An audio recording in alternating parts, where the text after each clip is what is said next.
Hey guys, welcome back to our neck of the woods. Today's video is going to be a little bit different. It is Saturday, August 1st, and instead of a production day and concrete pour day, we don't have anything for you because they never showed up.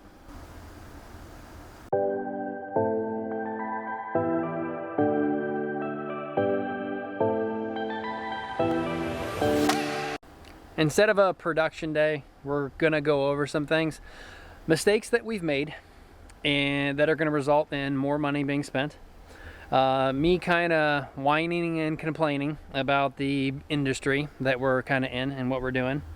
And we're also going to go over some minor things that I have done in the last few days just to prepare before we go ahead and pour.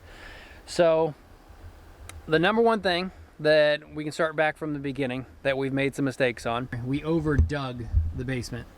If you remember, we thought we had a 4-foot bucket and instead we only had a 3.5, and we went 1 tooth in, so we had an extra tooth on the outside as we were digging from our original dig line.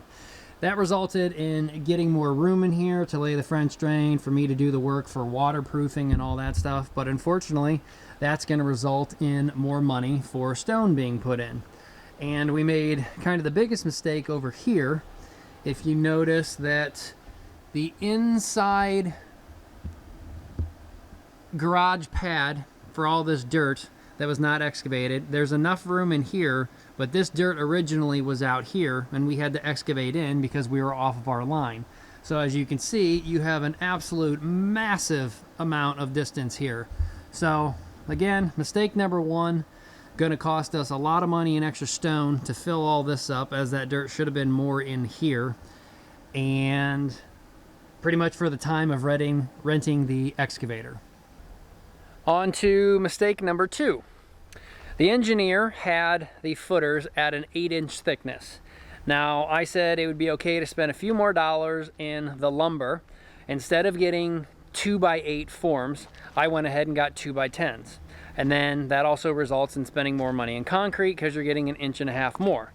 Well, again, on this side of the garage here, we ended up spending more money in concrete than that 1.5 inches, because down in here there was a little bit too much excavation and those boards were more up off of the ground, so the concrete had to go down further and fill that space up. If I'm not mistaken, somewhere around in here in this area we probably have over 15 inches of concrete. Now that's a very short distance. Concrete to me is not that expensive per yard, but again, mistake that we made. I could have easily just went with the 2x8s, raised them up 1/2 inch, and if we would have accidentally overdug here, well, we would have been 1.5 inches lower anyway, that we wouldn't have had to spend in concrete, because the overdig and having these smaller forms would have meant, we still would have met the engineer's specs, but again, spend a little bit more in lumber, and we spent a little bit more money in concrete. On to mistake number three. Didn't really cost me any money, but it goes to show you that you need to measure twice, cut once. Right here, no big deal. When I first measured out this side of foam and made that cut, I actually cut that in about 2 inches too short, which resulted in me just having to remove this upper panel and lower panel here, grab some of the spares, throw that in, recut so that I could get my 4'2¼ here, which is where I wanted, which is equal to that size down there. But like I said, mistake that you have to go ahead and fix by recutting. Mistake number 4. This one's kind of a big one. Before I went ahead and put up our plates on the outside of the house where our deck is going to be attached to, it dawned on me that not all plates are made equally and not all bolts and screws.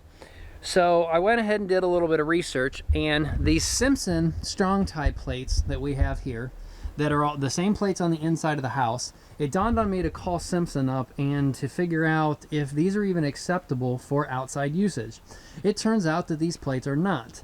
They are galvanized, but the galvanization is not as thick as what an outside galvanized hanger should be. The other problem is the bolts that they come with. It's a 3.5 inch long self-tapping bolt, and the bolt has a powder coat on it, or it almost looks like an it's anodized black, but it's very, very, very thin. The problem with that is on the outside here, you want to go ahead and use a treated lumber. Well, treated lumber will destroy and corrode and eat through metal that's not made for it. So when you build a deck and you're using deck screws, those deck screws have a thick painted coating on them, or they're a hot dipped galvanized that has enough coating on them that the process in which they, back in the day, I think they used arsenic and formaldehyde and stuff to put into the wood, so bugs won't eat it, they'll die, things don't grow, they last a little bit longer. But those type of chemicals, and again, they're not using them in today's day and age, but those chemicals that are put into that wood will destroy those fasteners. So pretty much all of those plates that I did and spent, I think, somewhere around $12 a piece, those are all now useless. I am still going to use them. I'm pretty much not going to be able to, I really don't want to take them out. I'm not going to want to return them. They'll probably last for 5 years or so, so they will give some structural rigidity for the time being now. But we are going to have to find a new solution to go ahead and hang these treated lumbers here for the front and back porch. One of the first things we're probably going to go ahead and do is, obviously, when you have these Fox strips every 8 inches on center, to give some stability while you're hanging that up, you can just go ahead and use like a 3-inch, 4-inch deck screw. Go ahead and put it through that strap, and if you really wanted to, I guess technically you could put 4, 5, 6 screws down every strap, every 8 inches on center, and you'd probably end up with like 1,000 screws all the way down there. That would probably be enough to hold that board up over time.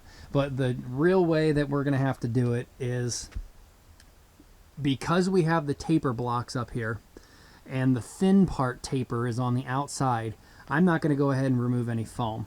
Fox Blocks does recommend on the inside, if you were to hang your inside ledger boards with just 1/2-inch bolts, that you would go ahead and chunk out a big piece of foam, so that way the concrete fills all the way up through the foam and goes to the back side of the ledger board that you're using. Because I have the taper blocks on this side and there's only like that much foam, there's not really any foam that I need to remove. I'm going to go ahead at a later time and measure out in a W pattern all the way down here and take a bolt that'll go through the foam, and I will have to drill into the concrete once we get it in there and poured. Now, some of you are going to ask, well, why don't you do that right now as you're waiting for the concrete to come? Well, my problem is if I put all those bolts in there and I put the treated lumber up against that, my problem is once the concrete is set, if all of this shifts and moves, that board is going to want to go like this, or it's going to want to teeter-totter, and that's not going to give you a flat porch. So I'm sure they do it all the time, since that's Fox Block's recommendation to go ahead and attach ledger boards and stuff on the inside of the house. But I see that as being a potential problem, because if any one of those bolts are misaligned, it's going to be a pain in the butt at a later time to take the ledger board off, re-drill the hole bigger, so that way that board has room to flex up and down. So I'm going to go ahead and just pour the concrete as is, drill through that 1/2 inch of foam, drill into the concrete, and then I'm going to get a bolt that basically specifically made for that. It's got wing ends on the bottom of it, so as you hammer it into the concrete and tighten the bolt up on the outside, those wings basically expand into the concrete and it'll keep it in. It'll be an approved way. The bolt will be in the concrete long enough. The bolt will be made for touching concrete. It'll be galvanized, made to go ahead and touch treated lumber.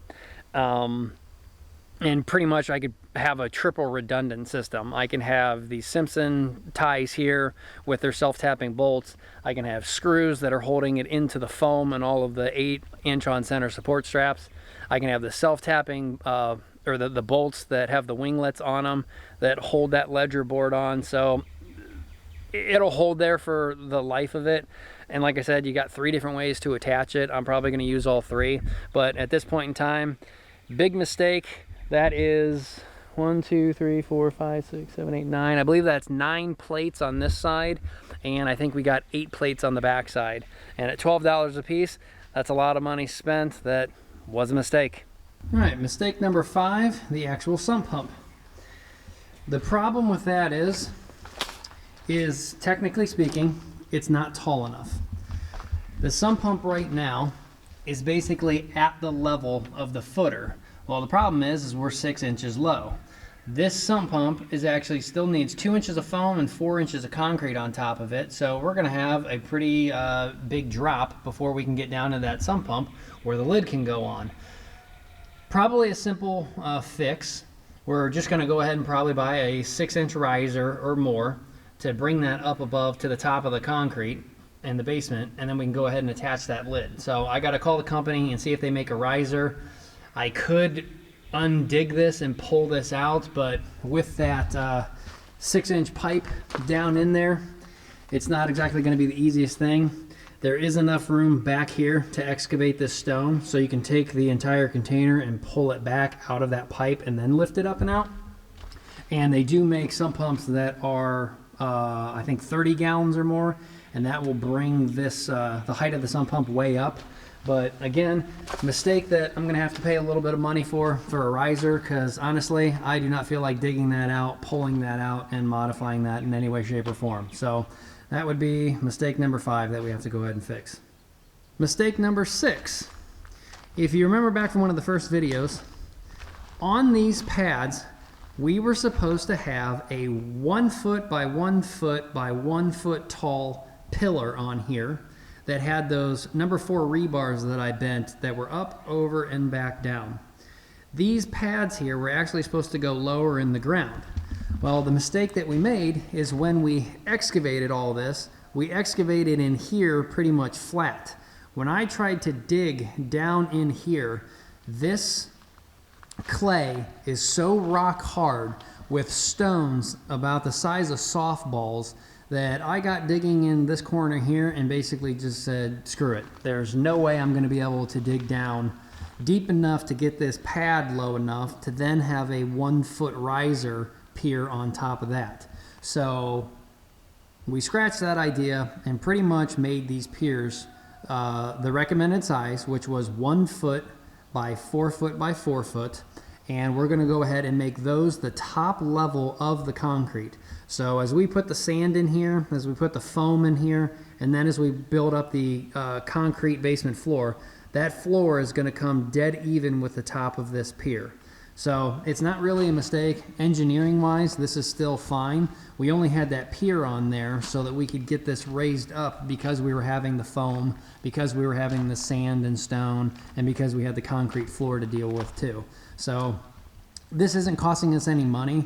In fact, it saved us a little money because we're not using that rebar, even though I have already purchased it and cut them. I'm not getting my money back for that, but we did save obviously like $5 in concrete by not having 3 piers made that were having to be poured. But mistake number 6 as we move on, and you just kind of got to look at it and go from there. On to the next mistake. Again, we're going back to our plates here that are going to hang our inside LVL ledger board and then all of our floor trusses. I think the mistake actually came from me not buying enough and figuring out where they're going to be. The engineer has the end plates from any end board has to be no more than 24 inches, and then every single plate needs to be 48 inches on center. Well, my goal was to get an LVL from that corner over to the center and to only have to use 1 LVL. So that way I wasn't having to deal with that 24 inches on center again. So I made the mistake of not buying enough. I ended up using 14 along this back board when I believe I only thought I was going to use 13. Well, when these 2 boards come together right here in that middle, if I would have just removed these 2 right here, that plate there and that plate there would have not have been 24 inches on center. And it doesn't make sense to put a plate directly in the middle, because where you have that joint, you're trying to split a joint and then bolt that plate up there into a single plate. And Simpson says that's not allowed. You're supposed to not bridge a gap with a plate. You're supposed to have it, near an end in that single piece of lumber.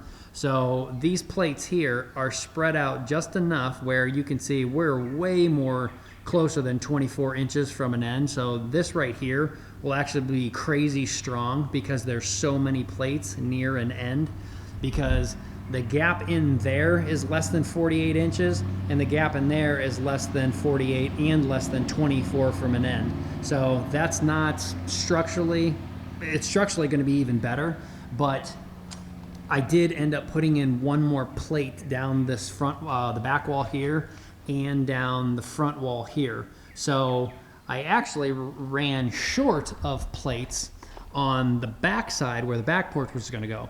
There's supposed to be 10 plates back there, but there's only 8 because I ended up using 2 more on the inside. So a mistake that will be easily rendered because we're not using the plates on the outside for the long term. We're going to have to use the bolts with the winglets, but kind of the plan and design phase, we'll go ahead and chalk that up as another mistake. So if I'm not mistaken, at this point, that's all the mistakes we've made. It's not a ton of money, a couple dollars in concrete, but a couple dollars saved in concrete, couple dollars spent more by buying 2x10s instead of 2x8s. I think all of the 2x10s, for example, was somewhere around $400 or $500. 2x8s are a couple dollars cheaper per board, so we're only talking probably not even $100, or maybe right around there. So that's not the end of the world in money spent. Buying all those plates at $12 a piece, plus the brackets that are going to hold the outside boards. That obviously adds up for, again, 8 back there and 9 out front. So that's kind of an expensive mistake, but in the end, not the end of the world. It's not going to make or break a house build this size for a couple $100 here and there. But just goes to show you, as a first-time builder, mistakes are going to happen, and you just got to work around with it and try not to make more in the future. Now on to the complaining about the industry. I have mentioned this before in a video, and it's basically how unreliable things can be. People showing up 4, 5, 6 hours late, or never showing up at all, or bringing the wrong stuff, or talking to 9 different home builders and then telling you, oh, I'll get you a quote and we'll be super excited to build this house for you. And 3, 4, 5, 6 months later, you haven't heard a thing from them, and they've basically dropped off the planet. You can't even get them to return a phone call or an email. So the problem now is, again, it's Saturday. We were supposed to pour the walls today, and it never happened. Basically, the concrete crew called me yesterday and said, first they left me a voicemail and said, hey, I just want to make sure we're still on for 7 a.m. today, rain or shine, because there was rain in the forecast. Then I get an email from them saying, from another person, and said, you need to call me about your order tomorrow. So I call him, and he doesn't pick up the phone, but someone else picks up the phone. And this guy says, hey, I don't think we're going to be on for tomorrow. Basically, since there's rain in the forecast, you're the only person that is doing anything tomorrow. And frankly, we don't want to open the plant up for just you to call in 2 trucks and then for you to call us like an hour later and be like, hey, it's pouring so bad we can't finish. Well, first off, that is completely not the right way to take care of a customer and to tell them that. This is just some guy that's working at the plant. The manager is the one who I've been dealing with. He's the one that I email and call and say, hey, I need this much concrete in this PSI with this slump, with this aggregate, and he's super on it. So when I talk to him on Monday and tell him how that guy talked to me like that, he's probably going to raise a little bit of hell, or he'll tell me he's going to raise a little bit of hell. I don't know if he actually will, but that's kind of BS in my opinion, to tell a customer that we're not going to open the plant for you because there's a chance that it's going to rain and then you're going to basically leave us high and dry. Well, what happens a lot on this property is exactly what happened. No rain came. This property has like some crazy vortex around it. I have been in the camper in an absolute monsoon lightning storm for hour and a half, 2 hours. And I'm like, what the heck? Pull out my phone and look at the weather app. It says there's no rain. Pull up weather.com, click on the active radar. Not a cloud in sight. Yet we have an absolute monsoon above us. The opposite on this property also happens. It says that it's going to pour. It's going to rain. Huge clouds are coming in. But it's like almost as the rain cloud gets to our property, it turns left or south, or it turns north, or it even splits down the middle, and no rain ever comes. And basically what happened this morning is it was supposed to start raining at 5. Didn't happen. We were supposed to start pouring at 7. No rain. About 9 o'clock, there was a little bit of drizzle. And if you look at some of the buckets, like this bucket right here, you can see just on top of it, yeah, there's a little bit of water. About that much. Nothing big. It rained maybe, a 1/4 of an inch. That 1,000% would not have stopped us from pouring concrete, and there was no lightning, which of course obviously is an issue when you have a boom that is, 100 feet high coming down in. You definitely don't want to strike a lightning boom. So here we are, basically screwed. We're going to be behind schedule now. We're going to either have to wait for the next weekend so that I can have more guys out here because everyone works during the week, or I pay more labor guys to come out here and help me pour during the middle of the week. Concrete price isn't going to change. The pumper truck can still come. It's just me spending more money and having that happen. But I don't know what it is about this weather, but I guess that's the issue that we're going to face, and I guarantee this is going to happen more and more as the future goes on. For another little complaint that wasn't really a big deal is that all of the Rub Our Wall product that we're going to be using on the outside, that we're going to spray or roll on and fix all of the cracks and give us a nice waterproofing on the outside of this ICF wall, it had to be come by freight. And the company shipped it. It was supposed to be here. And I think I first got an email and then I got a phone call like a day apart. And it was the company, the shipping company, trying to get a hold of me saying, when would you like to schedule a time? Personally, I don't see why I needed to be here, but that's the way freight works, I guess. The guy had a truck come in. It was on one pallet. There was only 10 5-gallon buckets, but he had a rolling jack anyway, and the back of his truck had a lift on it. So technically, I didn't have to be here. He could have rolled a pallet on, dropped it down to the ground, rolled it off, and then rolled it into the driveway, and they could have delivered it at any time. Now, I didn't need it, but it was 3 days to finally get a hold of them and to schedule a date and time for them to actually deliver it. That stuff had been sitting at the shipper just down the street for 3 days. They could have, in a few more days, if I wouldn't have gotten a hold of them, they could have returned it back to Rub Our Wall. So think about that in the future when more stuff needs to come by freight and I miss a call, miss an email, call back, and they're already closed. Now you've got the weekend. That's going to delay you 2 days there. So you can think about how this can keep adding up and a build that where mistakes and stuff like that are just going to keep on happening. That should wrap it up for this video on all of the mistakes and kind of complaining that I have to do. The only production that's been done since the last video is we do have all of our sleeves through all of the walls. This is probably the biggest corner here. This is the actual utility room, and on that corner over there is where the sump pump and the septic is going to be. But we've got our 2-inch water line sleeve. We've got a 1.5 inch sleeve for the electric for the well, which that's obviously the well water there. We've got a 3-inch line for the main electric coming through.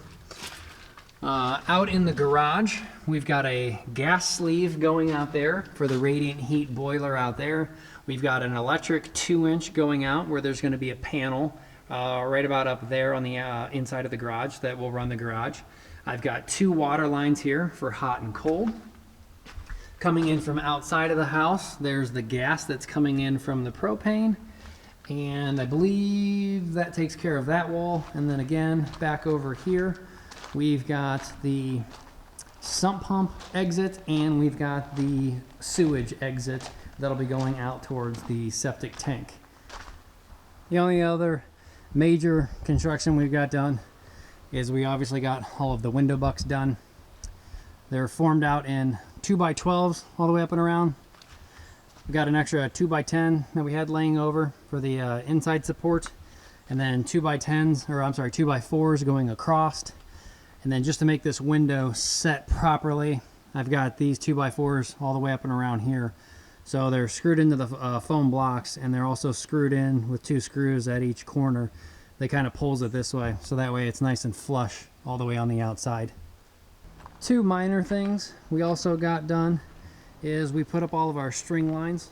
They're at the top of every wall. So basically what we're gonna do is, as the concrete's poured on the last row here, we've got these string lines running all the way down, and they're set 1.5 inches off, as obviously you can see that's what a 2x4 is. It's 1.5 inches off from the wall. But since we have all of these walls bowed inward, I don't know how well you can see that showing up, but all of these walls are bowed inward, because when we pour that concrete, it's easier to take these adjusters and adjust the wall out, because these are obviously running from top to bottom, and it's easier to push on the wall instead of pulling it. If you had this wall perfectly straight or tilted this way outward, as you're trying to take these adjusters and pull the wall backwards, you're pretty much just going to rip all of the screws out of the braces and out of the foam. So you always want to have the wall tapering slightly inward. So as someone's standing there on the inside and pushing, someone else will be out here with a tape measure, measuring 1.5 inches down all the way until you get out to that string line. Right now, as I'm looking at it in the middle there, you probably got 3 inches or more of where that's pushed in. So you're gonna have to push that wall 1.5 inches out to go ahead and meet these string lines. The other minor thing that we got finished up was we went ahead and marked all of the garage J-bolt locations, because you definitely don't want to have a J-bolt where you're gonna have a stud. So for example, right here is going to be a stud location, 16 inches on center. And right over here, I've got it marked as a J. That'll be a J-bolt. Now these J-bolts are every 48 inches on center as they go on down. So once the concrete again gets level up here, and we go ahead and screed it off and smooth it, and while the concrete's still wet, we'll go ahead and wet set a J-bolt down in there. And again, they're 48 inches on center.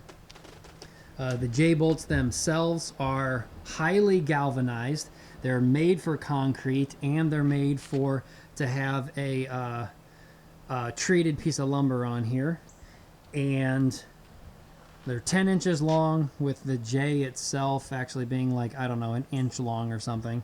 But we'll go ahead and wet set all those. And I believe there's 24 total.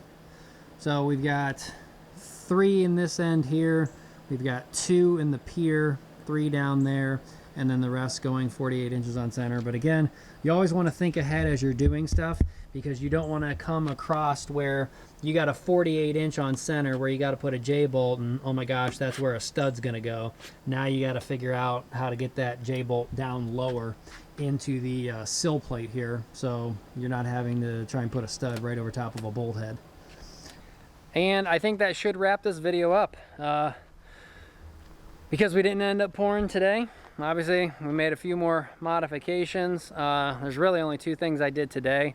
The electric coming into the garage was 1.5 inch sleeve, but since my father-in-law is the electrician, he said that needed to be a 2-inch sleeve because of the size electric line that needs to power the garage. That's going to be a 100 amp service.